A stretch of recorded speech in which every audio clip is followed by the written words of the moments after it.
Linda Callahan, and I'm a member of the Board of Trustees of this Unitarian Universalist Society. I use she, her pronouns. Welcome to you, old friends and new, young and old, in the Zoom and in the sanctuary. You are an essential part of our celebration today. Whether today is your first or your 1000th Sunday in our midst, we are stronger because you are with us.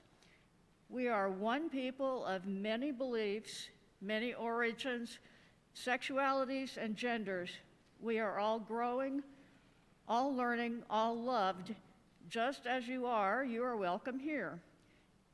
As part of our effort to seek feedback on the governance of our congregation, you are invited to join us during the first 15 minutes of any regular meeting of the board, or by chatting with us during the social hour, or by using the email address board@uusocietyamherst.org. We are grateful to be in community with you. Thank you. My name is Andrew Coate, and I serve as the Director of Religious Education here. I use he, him pronouns. In today's service, I am going to share some of my reflections on years of working in and around political campaigns, the lessons that I think translate well to life outside of the race to November in the United States, and also some of the lessons that I think translate well to all aspects of our life here in church and outside. Because our local COVID numbers are still high, we are wearing masks in the sanctuary today. I took a COVID test this morning so that I could unmask with all of you. We practice care for each other in so many ways, and this is just one of them. Masks are welcome but not required downstairs in religious education and in the social hall.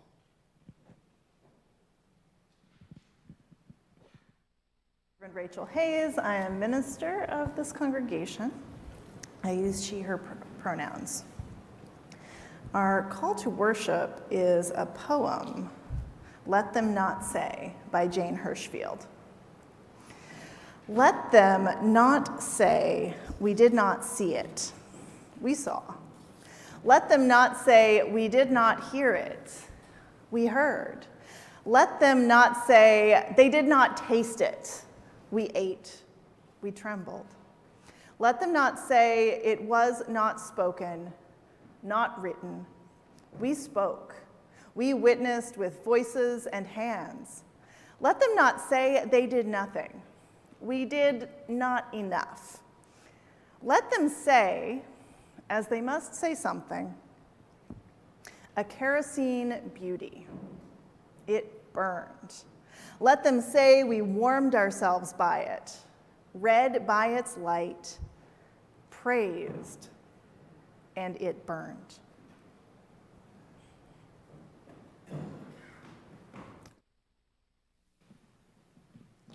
I'd like to invite the congregation to join us with the words of lighting our chalice. We light this flame to invite a world of peace where we heal the wounds, where we share what we have with one another, where justice is another word for relationship, and we listen for what love has to say. And now I invite you to rise as your spirit calls you and join in singing hymn number 346, Come Sing a Song with Me. The words are in your hymnal and on the screen.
everyone to stay in their seats. But I need you to practice something, and this is everyone.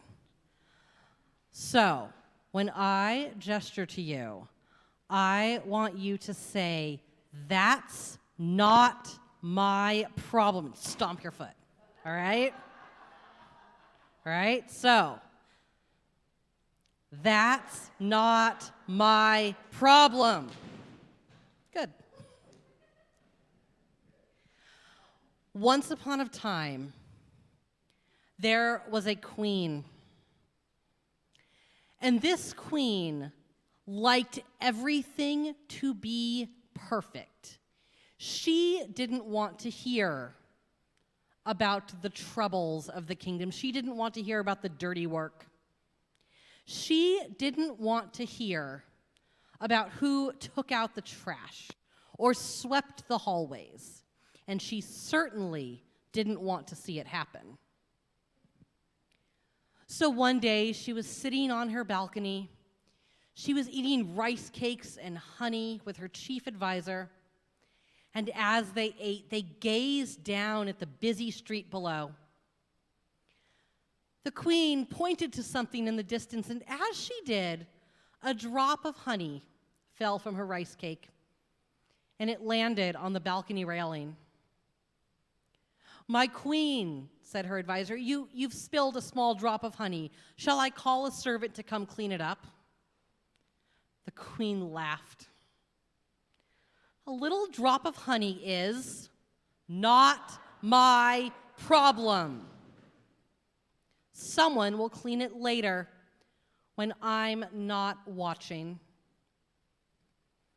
And so they went on eating and talking as that drop of honey warmed up in the sun and began to slowly drip down the side of the railing until it landed on the street below with a plop. "Your Highness," said the advisor, noticing, "that drop of honey has now fallen onto the street below. There are a few flies around. Shouldn't we call a servant to come clean it up?" But again, the queen yawned lazily and replied, "A little drop of honey and a few flies, that's not my problem." You're all really into the stomping. And soon, a little lizard darted out from beneath the palace and began to catch those flies on her tongue. But then a cat, noticing that lizard, began to bat it back and forth like a toy. And then a dog from the palace charged out and began to bite that cat, chasing it around. "Your Highness," the advisor implored, "now the flies have attracted a lizard, which attracted a cat, which attracted a dog. Let us call someone to stop the fight." But the queen stretched and shook her head. "Won't you relax? A silly animal fight? Someone will surely see to it." Now, in fact, the baker did see to it. She saw that dog attacking the cat and ran out with her rolling pin to chase the dog away. And then the butcher, hearing his dog howling and running, ran out with a broom and began to shoo the cat away. Soon, the butcher and baker, not paying attention to the dog and the cat at all, were just yelling at each other. Then the neighboring shopkeepers began to take sides, joining in to the fight. Then some soldiers came along, but some knew the butcher and some knew the baker. And so the soldiers too took sides, and the battle grew. It grew and grew until a giant battle waged in the streets. People were throwing things, tipping over vendor carts. Someone picked up a torch from the wall to chase others. And in doing so, it caught a roof on fire. The next thing they knew, the queen and the advisor were being escorted down a ladder from the balcony into the street below. Later that day, when the fire had died out, the queen and her advisor surveyed the land. Suddenly, the queen stopped in the street underneath where her balcony had been. She reached down and touched a small puddle on the ground. "It's honey," she said. "I guess I should have cleaned up that drop of honey in the first place." And that was the last day the queen ever said,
"Some friends and I used to play a game in college. Just your typical Friday night college activity. This game was called Gimme a Senator, and it is exactly as cool as you think it is. See, someone would say, "Hey, give me a senator," during a lull in the conversation, and someone else in the room would name a sitting member of Congress and a topical issue. And then you would have to try and use that congressperson's voting record or their state or their significant voter demographics or current concerns in their state and try and convince them to support your cause. So quick, Mike Enzi of Wyoming, your topic is heightened regulations on food produced in non-commercial facilities. Go.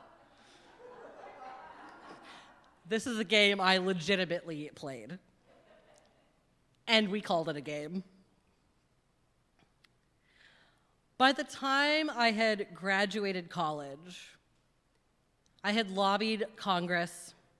I had spoken in front of at least a couple of different state legislatures. I had knocked on thousands of doors in at least 5 states, asking people to vote for, insert progressive cause here. And I was completely burnt out. I could lead a phone or door-to-door canvassing training in my sleep. I led my first one at age 13. I had memorized so many talking points. I knew how to pull in someone calling the campaign office, just asking for a lawn sign, and sign them up to a volunteer shift in like a minute and a half. I had been trained in nonviolent passive resistance by Greenpeace, including things like how to lock your arms together inside cement tubes so the police couldn't quite tell how to get you apart. I was arguably very good at this, and I was done. I never wanted to see another clipboard, wear another campaign t-shirt, eat another piece of cold pizza followed by a swig of cold Dunkin' Donuts coffee. I never wanted to both enter and exit a campaign office at opposite ends of the day without having seen the sunlight. But do you know what the absolute worst part of a campaign is, whether or not you win or lose? It's Thursday. Because Tuesday is election day. All hands on deck, no time to think, from sun up to watching the votes come in. And Wednesday is for mourning or celebrating or maybe just sleeping. But on Thursday, you have to clean the campaign office. Often campaigns rent some bizarre storefront or room in some building or some odd space that becomes your home for some amount of time before the campaign. But whether you won or lost, that space is not yours anymore. And there are a lot of clipboards and pens and stickers and lawn signs and long forgotten snacks to deal with. And all of your volunteers are gone. No one signs up for the cleanup shift. So in 2009, I worked on the marriage equality campaign up in Maine. This was going to be it. We were finally going to win marriage equality in a state with a majority vote instead of through a court ruling. The tide was turning. I trained voters, I visited small towns, I attended town halls, I went on lobster boats. I'm from Los Angeles, you guys. I went on lobster boats. I was all in. And we lost, 53 to 47%. I cried a lot. I went back to the computer lab at college, and I wrote an angry and impassioned letter to the editor of the Mount Desert Islander, and I cried some more. And then the next night, I went to church. For the first time in over a decade, I went into a church building for a church service. It was the UU Church in Ellsworth, Maine, and it was where I would say 95% of our volunteers came from. As a result, I had been in the building a lot. And after we lost that campaign, they held a vigil so that instead of crying alone, we could go there and cry together. I've often said that because it was being queer that drove me from the church all those years ago, it had to be being queer that brought me back to religion. And so I went to church, and we lit candles, and we cried, and we hugged, and then we left the building. The campaign was over. There were no more volunteer shifts to fill. No more truly bizarre phone calls where you have to just let the person talk. My favorite was a woman who called saying, can I get a lawn sign because I have a lesbian granddaughter and she's an OBGYN and I want to put it on her wall. Sometimes you just had to look at people. But there was no more of that. There were no more late nights fighting with the button maker. There was no more talking to people about, it's really best if you just follow the script we wrote. I understand that you think you know other things, but just maybe follow the script, see how it goes. The campaign was over. Our out-of-state volunteers left before the weekend. And that community that seems to form almost instantaneously disappeared twice as fast. But it turns out that actually church happens every week, even when there's not a political campaign. And I could have the community and the bad coffee and the awkward conversations multiple times a week if I wanted to. And it turns out that I did. I wanted exactly that. I wanted community that was held together through more than just whatever issue we happen to be focused on at the moment. That 2009 marriage equality campaign ended up being the last campaign that I ever officially worked on.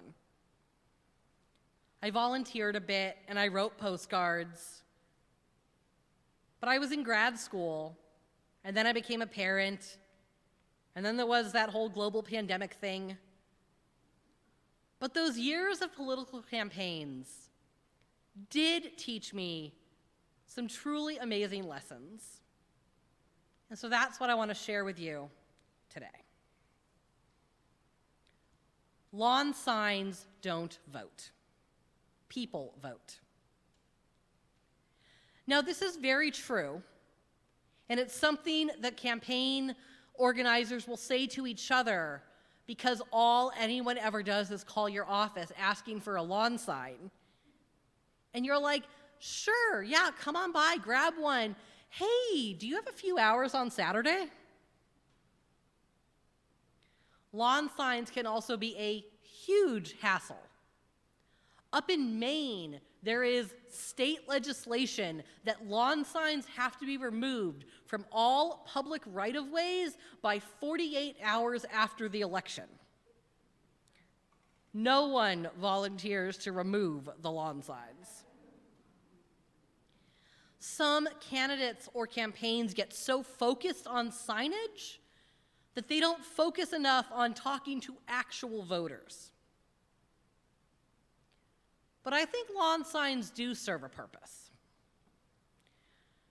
They remind people that they aren't alone, that others are paying attention, that people care. Lawn signs are easy. Stickers are easy. Buttons are easy. Sometimes easy is okay. Reverend Rob Hardees, when he was at All Souls in DC, gave a sermon where he called on UUs to practice speaking more from faith. I support X because I believe in Y. Your lawn sign is the first part of that. Now, tell people why. My favorite ever political sign was not a lawn sign, but a banner carried during the first suffragist parade in March of 1913, the day before Woodrow Wilson's inauguration. It read in its entirety, "We demand an amendment to the Constitution of the United States enfranchising the women of the country." It's catchy, right?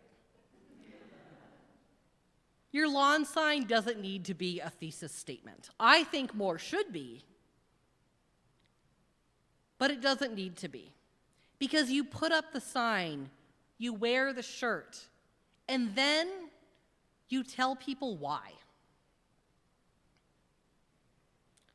So number 2, make people laugh.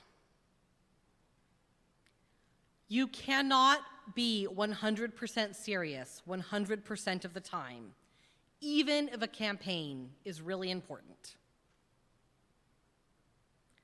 My favorite volunteer training opening line is, "Oh my gosh, it's so great to see all of you here today. We're actually going to take some time right now to get to know each one of you individually. So on the count of 3, can you all say your name? 1, 2, 3. I feel more connected to you already." You can tell people how awful things are, or how awful they will be if your campaign fails. But that isn't actually a fun way to spend August through November of every year. And it doesn't actually make people want to hang out with you and your campaign. So write the parody songs. Take time to share the funniest responses you've gotten while campaigning. You have to have joy. You have to work too, but joy is important.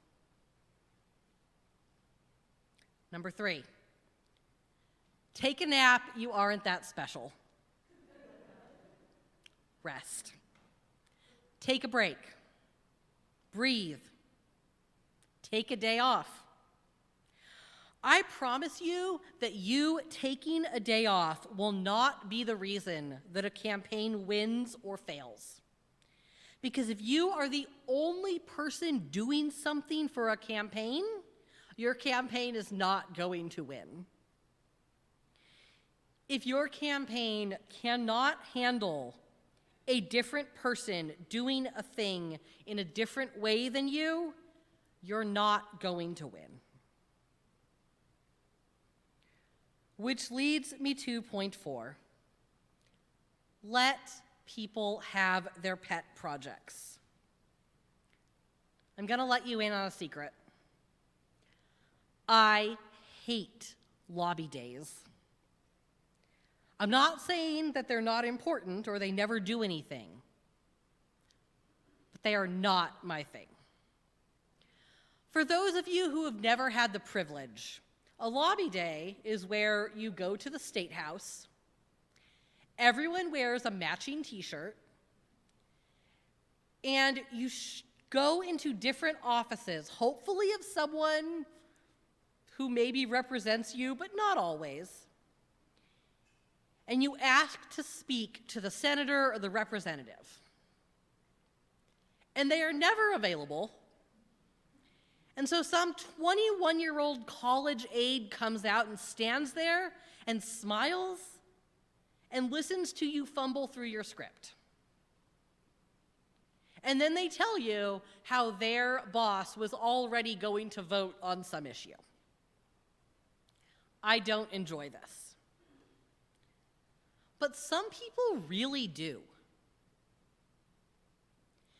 Instead of me trying to convince people that lobby days were not what we should be doing, I finally learned to let someone else run the lobby day. I am awful at budget sheets. Ask Eric. But we definitely need someone running finances.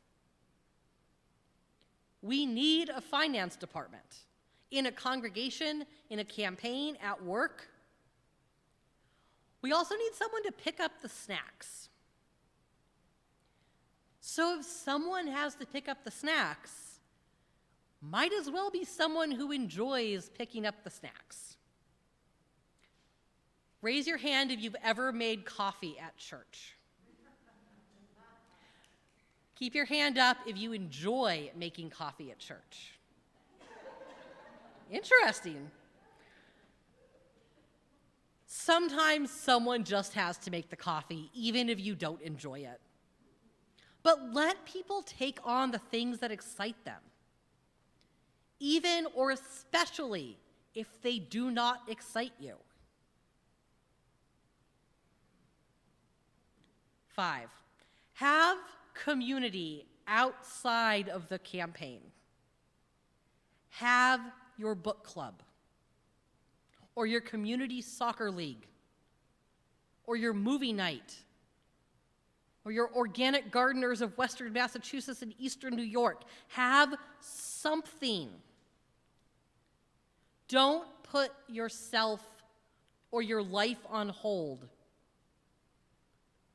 You contain multitudes, even during campaign season. 6, do not register people to vote at your friend's wedding reception. It does not go well. 7, help clean up. Run a load of trash to the dump. Offer to vacuum.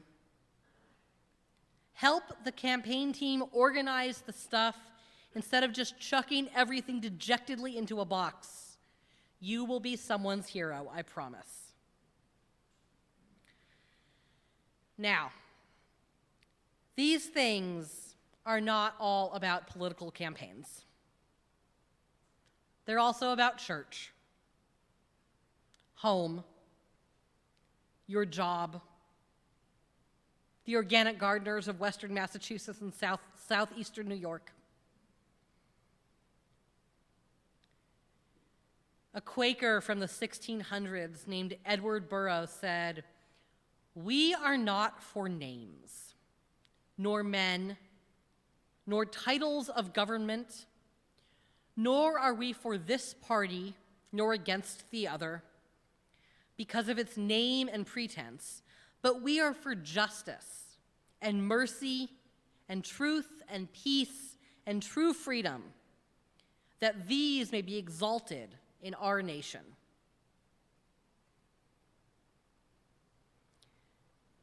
In 2012, 3 years after we lost marriage equality by vote in Maine, the question was on the ballot again. I wasn't living there any longer.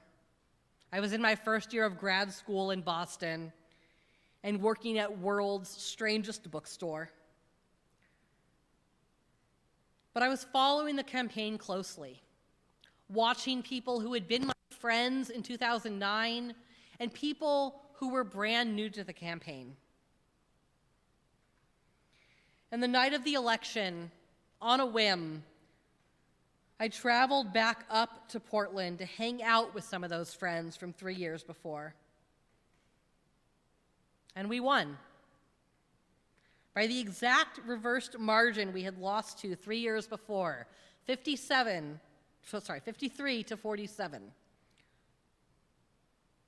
Along with 2 other states, we were the first states in the country to approve marriage equality by vote. And so that is actually my final tip. The end is rarely the end. As Theodore Parker so famously said, "I do not pretend to understand the moral universe. The arc is a long one. My eye reaches but a little ways. I cannot calculate the curve and complete the figure by experience of sight.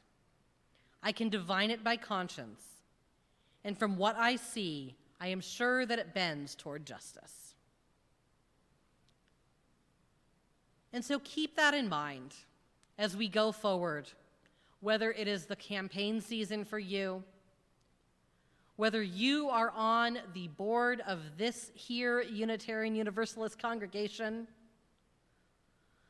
whether you have strong opinions at home about which couches you will be replacing your current destroyed ones with. Let yourself sink in to the fact that it is not the end. Let yourself move through the fact that you can always try again.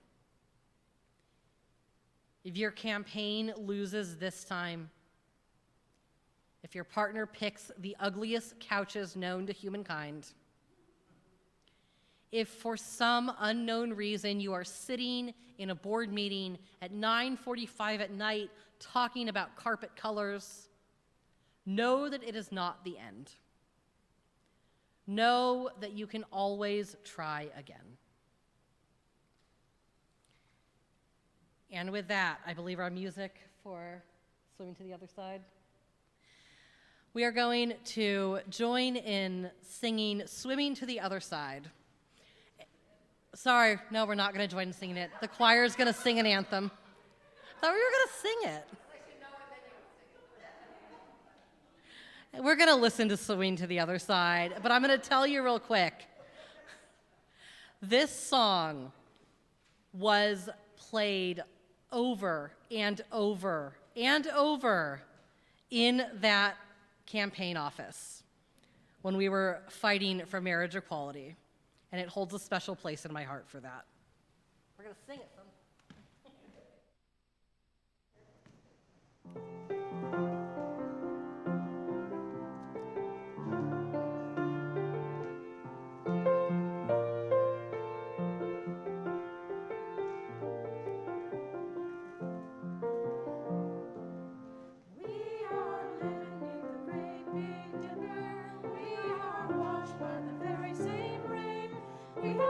Swimming in the stream together, some in power and some in pain. We can worship this ground we walk on, cherishing the beings that we live beside. Loving spirits will live forever. We're all swimming to the other side. I am alone and I am searching, hungering for answers in my time. I am lost at the brink of wisdom. I am patient to receive a sign. I move forward with my senses open. In perfection it be my crime. In humility I will listen.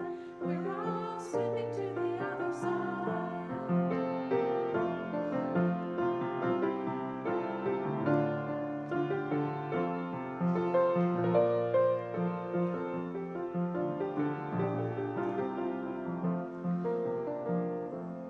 On this journey through thoughts and feelings, finding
Our paychecks don't go as far as they used to. Incendiary words drip off the lips of our politicians and sow division in our nation. People we loved are lost to hateful rhetoric and dubious conspiracies. And still, there is hope. Through the generations, our democracy has been threatened, questioned, and buffeted. Our government has not always lived up to its ideal freedom for all. We are grateful for all those organizers, journalists, freedom fighters, clergy, and regular people who knew that the people of our nation are called to do and be better. Those like Grace Lee Boggs, Fannie Lou Hamer, Ida B. Wells, Dolores Huerta, Harriet Tubman, Violet Liuzzo, and so many others who knew that freedom isn't free, who saw the deep and intricate connections of the human web, who cared enough to show up and keep showing up, who loved the people of this nation enough to keep fighting for who we could be. They gave us hope. They gave us hope that even though our democracy isn't perfect, striving toward excellence is the way we care for one another, serve one another, govern one another, and it is a worthy and noble cause. Our faith also gives us hope. A faith that knows that transformation is holy and sacred task, that affirms that the democratic process is a faithful act, that brings a generous heart and a lens of justice and liberation to all that we do, that values equality and equity and is centered in love. Our love gives us hope. A revolutionary love that challenges us to find the worth and dignity in those with whom we disagree. Love that inspires us to amplify the voices that are silenced. Love that holds us when the work of liberation seems so daunting. A love so big it bears the heavy weight of complex humans with ease. Spirit of life, may love, hope, and wisdom guide us on our lifelong work toward liberation. May it be so. Amen. I invite you to remain seated and join in the invitation hymn this morning, number 123, Spirit of Life.